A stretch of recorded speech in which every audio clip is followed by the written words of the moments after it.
ওয়ালাইকুম আসসালাম ওয়া রাহমাতুল্লাহ। কেমন আছো তোমরা সবাই? আমি অনেকদিন আগে বলেছিলাম যে তোমাদের জন্য বই উপহার আছে, এই জন্য আমি তোমাদের জন্য বই নিয়ে আসছি। দেখা যাক কে কে উপহার পায়।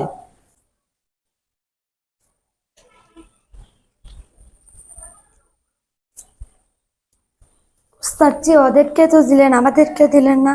হ্যাঁ, তোমাদের কেন দিলাম না তাহলে এই কথাটা শোনো। বসো তুমি। বলো তো বসার আদব কয়টা? আমি যখন আসলাম এসে দেখি যে এরা তিনজন নবীর সুন্নত তরিকায় বসেছে, যার কারণে এরা আমার কাছ থেকে বই উপহার পেলেন। আর তোমরা কিন্তু নবীর সুন্নত তরিকায় বসো নাই, যার কারণে তোমরা আমার কাছ থেকে বই উপহার পেলে না। ঠিক আছে? আমি কখন কিভাবে তোমাদের পরীক্ষা নিব এটা তোমাদেরকে বলবো না, যে কিভাবে পরীক্ষা নিচ্ছি, কি কারণে নিচ্ছি। ঠিক আছে? তোমরা এভাবে নবী করিম সাল্লাল্লাহু আলাইহি সাল্লামের সুন্নত তরিকায় থাকবে আর আমার কাছ থেকে এরকম বই উপহার নিবে। মনে থাকবে? ওকে, তোমাদেরকে অসংখ্য ধন্যবাদ।